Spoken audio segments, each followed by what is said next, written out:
était une bonne personne. Il était très religieux.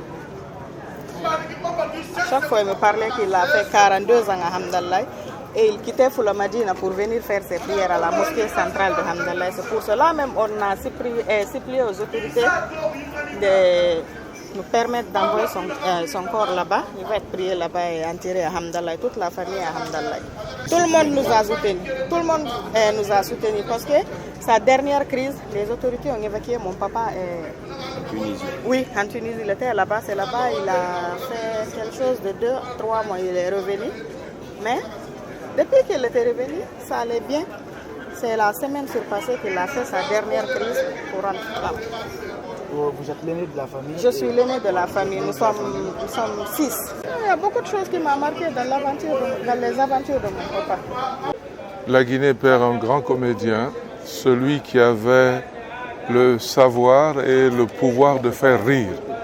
Lui, il riait personnellement très rarement, mais ayant compris la société guinéenne, il savait trouver les mots et leur significant pour traduire les émotions des uns et des autres et rendre un peu plus de joie de vivre à la plupart des Guinéens. La Guinée pleura longtemps cet artiste émérite qui a eu l'intelligence très tôt de comprendre qu'en l'humour, il y a de l'amour, que dans l'humour, il y a le sens de la mort que l'on doit pouvoir oublier, ressusciter pour être un vrai croyant, un homme de la vie, celui qui sait servir les autres et être au service de son pays. Alors, quels sont les grands souvenirs que vous gardez de l'homme? Ah, beaucoup. Par exemple, j'étais tellement admiratif de son talent que quand j'étais jeune directeur de la télévision nationale, j'avais créé dans une émission que j'animais, Télévasion, une rubrique pour Italo Zambo et lui. Et là, tous les week-ends, il créait de l'humour pour la satisfaction populaire. Il n'y a pas que ça, il y a nos aventures communes. J'étais parmi ceux qui tournaient avec lui au jardin du 2 octobre et d'autres espaces de la place de Conakry. Alors aujourd'hui, la comédie est un art quand même qui a du mal à se faire de la place sur la scène en Guinée. Qu'est-ce que vous avez comme message à ces gens-là qui pratiquent ce métier? Je pense qu'il leur faut beaucoup de courage. Je pense aussi qu'ils ont traversé un beau bout de chemin et que s'ils oublient qu'il ne faut pas rire soi-même pour faire rire, ils gagneraient en talent et en compétence. En tout cas, en ce qui concerne mon ami, ce grand Sobaïlo, il avait, comme je l'ai dit au départ, le talent de faire rire. Et pour le faire, il avait de l'intelligence, il avait de la suite logique dans ce qu'il faisait. Et c'est pour cela que, ayant adopté la Guinée comme pays, tous les Guinéens l'aimaient parce qu'il glissait entre toutes les langues. Il avait un talent fou pour traduire l'humour en soso, en poulard, en malinké et même en kélé. Donc, on retient un homme bien, un homme qui a donné de la place à l'humour, pas seulement en Guinée, mais en Afrique. Parce que nous allons toujours marcher sur ses pas. Moi, personnellement, c'est un monsieur qui m'a beaucoup inspiré. Parce que je me souviens encore très jeune, c'est la première personne que j'ai vu imiter quelqu'un. Il imitait le feu président Sékou Touré, Lansana Conté à l'époque. Et j'ai regardé ça sur la RTG à travers l'émission Rion un peu. Donc c'est resté dans ma tête en tant qu'enfant. Mais après, quand j'ai un peu grandi, j'ai compris l'homme, qu'est-ce qu'il était réellement. Et je suis très fier aussi parce qu'en 2018, j'ai gagné le prix Sobaïlo organisé en son honneur ici à l'Abbé. C'est un geste que nous devons saluer. Donc, Sobaïlo, c'est quelqu'un qui a inspiré pas mal de jeunes, qu'on le dise ou pas. C'est pour cela que j'ai commencé par dire personnellement, moi, si je suis dans l'humour aujourd'hui, c'est en partie grâce à lui. Donc, nous, c'est une perte énorme parce que c'est vrai qu'il a sa famille biologique, mais nous, sa famille avec laquelle il était dans la même corporation, nous avons perdu quelqu'un de très important, il faut le reconnaître. Mais pour lui rendre hommage, c'est de continuer toujours à perpétuer cette joie, ces rires qu'il a toujours apporté aux Guinéens. Parce que reconnaissons qu'avant, faire l'art avant où ces métiers n'avaient pas de valeur devant les gens, Et lui, malgré tout ça, il ne s'est pas découragé, il a continué à le faire jusqu'à ce qu'aujourd'hui, il y a des générations et des générations qui sont là. Donc franchement, nous ne pourrons que le remercier, nous ne pourrons que l'applaudir, nous ne pourrons que prier Dieu de l'accueillir dans son paradis. Parce que nous avons perdu une icône, il faut le reconnaître. De l'humour, c'est lui faire porter le rétréci de la peau de chagrin. C'est faire porter à la fois à la culture et à l'histoire la camisole de cabano de l'immobilité.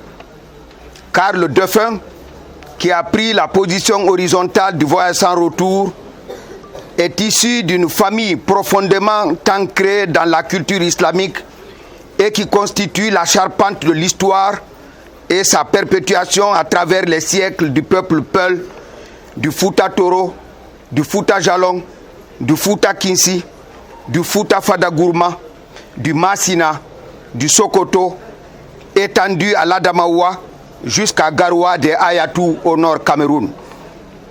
Dans toutes les familles royales de ces vastes ensembles du sabre et de l'encrier, peu de choses auraient été possibles et résister au temps sans les conseils avisés de ces princes de la parole, dont la narration de l'histoire à des moments cruciaux des batailles ont permis de les gagner, alors que le doute, parfois l'émotion du danger, donc la peur, s'emparait des troupes, sabres rabattus, flèches remises dans leurs carquois, chevaux aux montures branlantes. C'est bien les Aouloubé, tête sainte du turban rouge, qui remobilisaient les troupes et les conduisaient à la victoire. Il en fut ainsi à Turban Kansala, à Siragouré, à Petel Djiga, à Poredaka, à Horebougou, partout où la lance de la foi a transpercé le païen et le colonisateur. C'est à cette aristocratie de la culture, de la vérité et de la bravoure qu'appartient Sobaïlo, dont l'arrière-grand-mère Tchernobéli fonda l'une des plus célèbres écoles coraniques du Fouta Jalon, à Sengeti, plus tard à Djanweli, lorsque son fils Tchernoboubou créa le village situé entre Kakoni et Ouaradougou, en souvenir de l'originel Amadina Salam Baldé dans Mali. Elle avait près de 500 talibés qui étaient assis sur les braises ardentes de son doudal, au point que le Waliou, le très vénéré Ndouye de Tcherno Aliou Boubandian, l'invita chez lui à l'abbé et fut émerveillé par ses brillantes connaissances du Coran. Le saint homme ne crut pas qu'il avait en face de lui une femme. C'est lorsque finalement il l'eut en face qu'il se rendit à l'évidence. Alors des révélations divines faites à eux deux par le ciel perpétuèrent leur amitié portée désormais par leur fils Tcherno Abdraman Ba et Farba Ibrahima So, le père de So Baïlo. Et tous ses frères illustres de l'imposant Tchernoboubou Sengeti. Sengeti, c'est l'actuel Kounsitel et ses dépendances, constituent la bibliothèque du Fouta. Farba Perejo, Farba Kendo, Farba Siré et leur petite sœur au cœur d'homme, Nena Nenegale Gaulo. Vous comprendrez donc que So Baïlo était un historien, un grand homme de culture que l'humour a dompté pour s'enrichir de son talent inégalable. En fait, avec So Baïlo, l'humour c'était l'arbuste, l'histoire et la culture, la forêt, la rive et l'immensité de l'océan. Devinez donc l'énormité de la perte, comme celle de ses frères Bobo, Tcherno Saïdou, Amadou, Ibrahima Dieng, Samba, Ibrahima, Hassan, Mazid So tout récemment, et les autres, Bonata, Pate Elmar, Oumar, Djagili, Naï, Nenan Hocha, Djaya Eso, Maimouna Bella, Koto Mamadou Daka, Ramata, Jafarou, Mama Samba, Alpha Ousmane, tous d'éminents cadres qui, chacun dans son domaine, a rendu de grands services à la nation dans l'extrême humilité qui a caractérisé cette auguste famille, qu'on soit de Tchernobéli, donc de Tchernoboubou, ou alors de Mama Jafarou, donc de Farba Amadi Pellal, le conseiller émérite de la famille régnante Kalduanké de Dougountouni, comme le furent les autres à Yembereng, à Wora, à Sombili, à Pellelkaï, à Kade, à Bowele Mayo, à Dalen, à Diari, à Leluma, à Kola de Kankalabe, à Missi de Balla, à Timbi, à Tinka, à Timbo, à Dabola. Et je termine par le Kinsikote, chef-lieu du canton de Kakoni, où je fis mes classes d'histoire du Fouta durant l'année 76 à la faveur de l'université en campagne, version 13e année, auprès de l'oncle de Sobailo. Mon oncle aussi, sa femme Nena Aïsata Kangere Nyang, étant la cousine de la mienne, Nene Kadiatou Diallo. Et là, Farba Kendo So, puisque c'est de lui qu'il s'agit, fut le plus jeune Farba couronné à l'âge de 25 ans seulement, dans le village de Fandadji, près de Kakoni, pour devenir le conseiller du Kalduanke El Hadj Alpha Ousmane Kakoni, père de Alpha Ibrahima Mongo Diallo et du général Alpha Omar Barou Diallo. Sobailo savait que j'avais été à la bonne école et puisé à la bonne source.